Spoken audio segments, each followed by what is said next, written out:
Bine v-am găsit, dragii mei din Zodia Vărsător, oriunde v-ați afla. Bine ați venit tuturor pe canalul meu, Tarot Flori de Loto. Numele meu este Nina, pentru cei care nu mă cunosc, și trebuie să vă mulțumesc tuturor celor care ați lăsat câte un comentariu, care ați dat un like, care v-ați abonat. Mii de mulțumiri tuturor.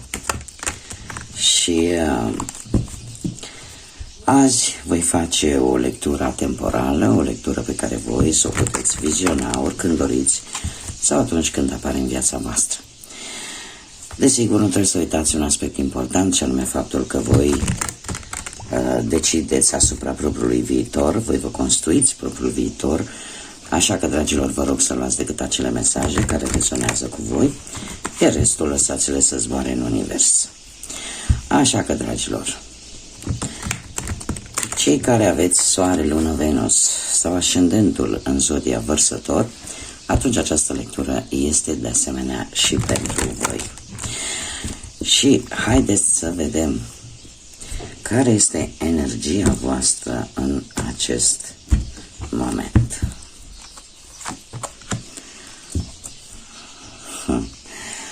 Și o energie destul de interesantă, o eliberare poate de anumite griji, de anumite frământări, de anumite lucruri care poate v-au făcut pentru prea mult timp rău, posibil anumite obiceiuri, anumite vicii, să renunțați la ele, să descoperiți că nu vă fac bine și sunteți într-un moment în care pur și simplu vreți să lăsați ce este negativ în spate și să vă deschideți așa către o nouă cale, mult mai pozitivă și mult mai bună pentru voi. De asemenea, această carte vorbește de încheieri de situații, încheieri de capitole în viața voastră și pregătirea voastră pentru a începe noi etape. Și asta referitor la cam toate aspectele vieții. Bun, haideți să vedem care este situația actuală cu Lenormand. Care este situația actuală pentru dragii mei din Vărsător?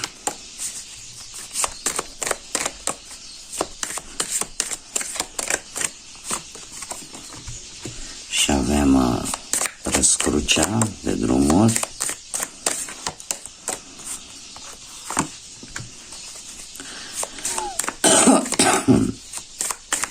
Se pare că sunteți, într-adevăr, vi s-au deschis mai multe șanse, mai multe oportunități, relaționate poate cu munca, relaționate poate cu dragostea, relaționate poate cu o anumită relație. Ce trebuie să vă spun? Faptul că e posibil ca ceva foarte mici probleme să fi intervenit poate în încheierea poate a unui contract, sau poate mici probleme din cauza poate anumitor minciuni în relație, da? Iar asta să vă ducă la anumite dubii, la anumite lor de decizii un pic încurcate, aș zice eu. Cumva, dacă vorbim pe parte profesională,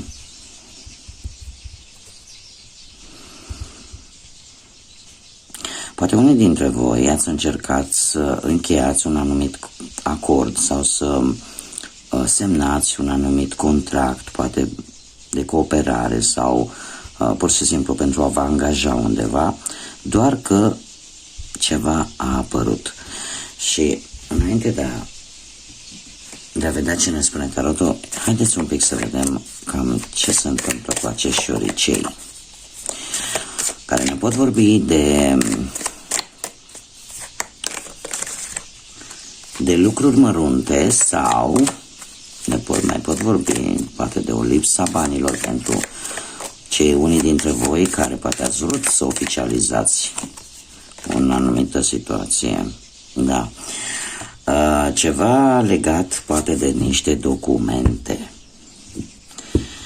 niște documente oficiale care cumva vor amâna această încheiere de contract, de relație, de căsătorie, da? Tocmai unor anumite lipsuri în documentație posibil, să mai vi se tot ceară mereu câte ceva. Haideți să vedem ce ne spune tarotul pe plan profesional. Ce vine pe plan profesional, ce energii, ce mesaje, ce sfaturi vin pentru voi, dragilor, din Vărsător în următoarea perioadă.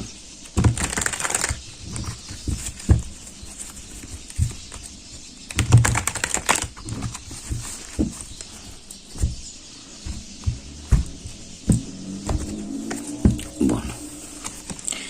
Și avem o nouă de monede, da, dragilor, aici pe plan profesional voi ați vrut să realizați ceva important pentru voi și eu aș spune că lucrul ăsta va depinde de alte persoane involucrate, cum de asemenea cu justiția aici, exact ce vă spuneam, de anumite documente care sunt necesare, vreți nu vreți, sunt necesare tocmai pentru a avea această realizare la nivel profesional. Justiția este un arcan major important care ne vorbește foarte mult de o colaborare. Da? O colaborare și o asociere poate cu alte persoane tocmai pentru a realiza acest deziderat, această dorință a voastră la nivel profesional, ceva legat de muncă, nu știu, poate în obținerea unui post sau poate în schimbarea unui job sau cum să zic eu, poate chiar dacă poate unii dintre voi v-ați dat seama că nu câștigați pe măsura muncii voastre și poate apelați, de ce nu, poate la justiție să vi se facă dreptate. Pentru acest lucru, totuși, pentru a obține acest lucru, veți depinde de alte persoane. Veți depinde de alte persoane și de o colaborare foarte bună cu alte persoane. Din ce văd eu aici, și haideți să încercăm să vedem. Clarificăm justiția, te rog. Un not de cupe.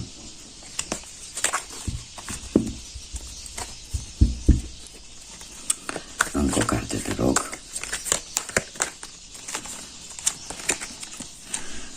Chiar două. Dragilor, vedeți lucrurile dintr-o perspectivă diferită. Iar acest 2 de cupe, trebuie să vă spun că este o carte foarte pozitivă. Se pare că o să aveți nevoie de răbdare. O să aveți nevoie de răbdare. De ce? Pentru că lucrurile nu se vor desfășura atât de repede pe cât v-ați dori voi, dacă vorbim de o reglare de conturi la nivel profesional. Ce pot să vă spun este că ar trebui să priviți poate această situație dintr-o altă perspectivă, chiar dacă este nevoie de un anumit sacrificiu pentru o perioadă de timp, dar cu ultima carte care mi-a apărut aici, acest 2 de cupe, îmi vorbește de, cum să spun eu, de o finalizare în care tu vei avea ceva beneficii. Da? Adică cumva vei reuși să ieși și tot sacrificiul ăsta, toată răbdarea asta de care va trebui să dai dovadă, va avea un sfârșit pozitiv pentru tine la nivel profesional. Acum, haideți să vedem cu bănuții, cu partea financiară, materială, cum stați, dragilor, în următoarea perioadă.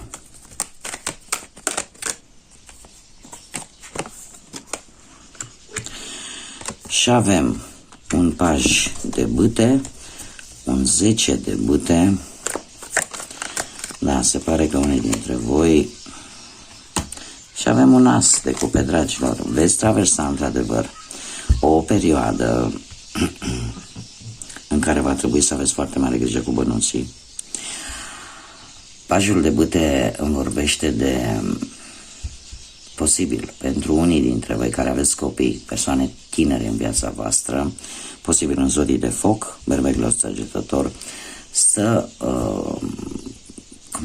să treacă printr-o perioadă așa de schimbare în viața lor și lucrul ăsta să vă cam obosească din punct de vedere material. Poate să ceară mai multe lucruri, să-și dorească mai multe lucruri, iar lucrul ăsta să vă cam obosească și pentru că vreți să-i faceți pe plac, da? Dar avem un as de cupe care pe partea asta a banilor se pare că apar șansele unui câștig inopinant, unui câștig la care nu vă așteptați, o întâmplare fericită care pe voi vă va ajuta din punct de vedere material și cumva să cam ieșiți din toate aceste greutăți, ca să zic așa. Dacă nu vorbim de o persoană tânără din viața voastră, atunci putem vorbi de anumite probleme financiare pe care ori le puteți rezolva cu ajutorul poate a unui împrumut, da? Sau pur și simplu poate mai se pune ceva la salariu sau, cum am mai spus, un câștig neașteptat care cumva va mai echilibra un pic balanța din punctul ăsta de vedere material. Da? O perioadă, aș zice, destul de tumultoasă și probabil că de aceea avem și această energie de a lăsa ce este negativ, da? Și a nu te mai preocupa atât de tare de tot ce se întâmplă.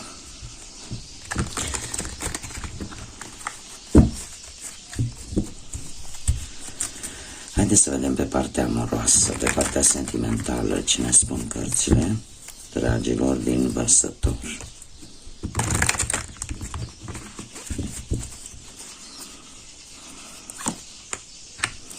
Un 2 de spade care iar îmi vorbește cam de același lucru. Nebunul și magicianul, dragilor. Pe partea dragostei, de asemenea, apar opțiuni pentru unii dintre voi, opțiuni unde voi veți lua decizii sau poate chiar ați luat deja decizii bazate foarte mult pe rațional, pe intelect și nu pe sentimente. Sunteți dispuși să începeți un nou început cu riscurile care le implică. De ce? Pentru că sunteți foarte bazați pe voi. Avem magicianul care ne vorbește de un echilibru în ceea ce privește partea rațională cât și partea emoțională. Unii dintre voi ați făcut o alegere sau veți face poate o alegere din punct de vedere emoțional, sentimental, foarte,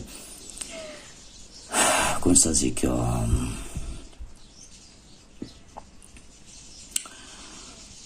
foarte logice. E posibil ca cei care sunteți într-o pereche să reușiți să rezolvați poate anumite probleme din interiorul relației și în felul ăsta să aduceți un echilibru în relație, chiar dacă asta pentru voi în mod particular ar însemna poate ca și cum să o luați de la început, dar să o luați de la început, un început în care vă asumați riscul de a nu ști de fapt ce va urma. Dar Nebunul este arcanul major care ne vorbește de noi începuturi sau de noi drumuri care vi se deschid, în care efectiv nu știi ce te așteaptă, dar ești dispusă să faci acest pas și să-ți asumi anumite riscuri, anumite lucruri pe care nu le cunoști, pentru că este un drum nou. De ce? Pentru că ai această, cum să zic eu, ai tot ce-ți trebuie. Cumva îți dai seama că la tine stă putere de a rezolva anumite probleme, mai ales pentru cei care sunteți în relații și tocmai de aici ați luat decizia, poate să veți lua decizia unii dintre voi de a reîncepe o relație, de a o lua de la început, dar cumva cu niște reguli bine puse la punct, da? un fel de alt nou început. Pentru alții, și este foarte bine cunoscut că voi ca și zodia Vărsător, sunteți o zodie destul de independentă, nu prea vă place așa să fiți încorsetați, nu prea vă place să fiți puși în situația de a respecta anumite reguli foarte stricte care să vă îngrădească libertatea de a alege, libertatea de a vă exprima. Unii dintre voi ar spune că pot renunța, da? Să fie între două opțiuni, între două relații și să renunțe la una dintre ele în favoarea libertății, în favoarea acelei independențe, da? De a vă decide voi singurei propria soartă. De ce? Pentru că sunteți stăpân pe voi. Și aici trebuie să fac o remarcă. Cele mai mari personalități în domeniul ăsta al tehnologiei, mai recent, acum în epoca asta modernistă, vin din zodia Vărsător. De ce? Pentru că nu vă conformați oricăror reguli. Da? Și dacă apare o nedreptate pe undeva, sunteți primii care ridicați vocea. Asta așa ca o mică paranteză. Acum, dragilor, puteți să vă gândiți la o persoană dragă vouă sau la o persoană de interes și să vedem ce mesaj ar vrea să vă transmită, dar poate nu are curaj sau nu poate. Puteți alege un număr de la 1 la 3 sau pur și simplu lăsați-vă purtați de propria intuiție și haideți să cerem cărților să vedem ce mesaj are să vă transmită persoana de interes de Vărsător pentru Vărsător. Ce vrea să vă spună și nu poate sau nu are curaj. Primul mesaj.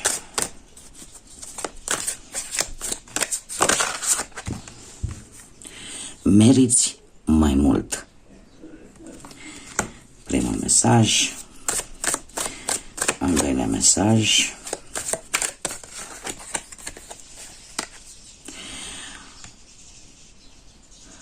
Cum vei putea ierta tot răul pe care ți l-am făcut, toată încurcătura în care te-am băgat sau pe care ți-am provocat-o? Cum oare pot ierta?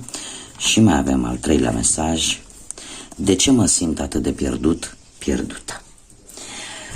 Și, dragilor, haideți să mai scoatem un mesaj general pentru voi toți, indiferent de situațiile pe care le aveți, din partea îngerilor pentru următoarea perioadă.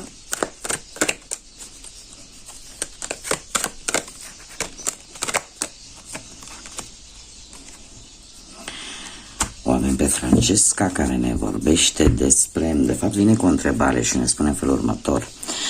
Ce dorește în acest moment? Vizualizează-l și se va face realitate. Negativitatea îți va bloca progresul. Tocmai de aceea apare și, cum am văzut foarte bine, această energie de eliberare, de a lăsa negativitatea și tot ceea ce este rău în urmă. Și este un bun moment. Avem, de obicei, când avem lună plină, este un moment în care să ne punem dorințe. De aici și acea expresie de lună plină, ai grijă ce-ți dorești, pentru că s-ar putea să ți se întâmple. Așa că când e lună plină, puneți-vă dorințe pozitive pentru voi, nu vă gândiți la partea negativă, nu vă gândiți la răzbunări, pentru că fiecare la un moment dat vom plăti pentru tot ceea ce greșim pe lumea asta. Bun, dragilor, aceasta a fost lectura pentru voi. Vă mulțumesc pentru prezență, ca de obicei. Vă îndemn cu mare drag, dacă rezonați, dacă vă place, să vă abonați, să lăsați un like, un comentariu. Vă doresc tot binele din lume, multă energie pozitivă, iar până data viitoare când ne vom revedea, să fiți iubiți, dragilor.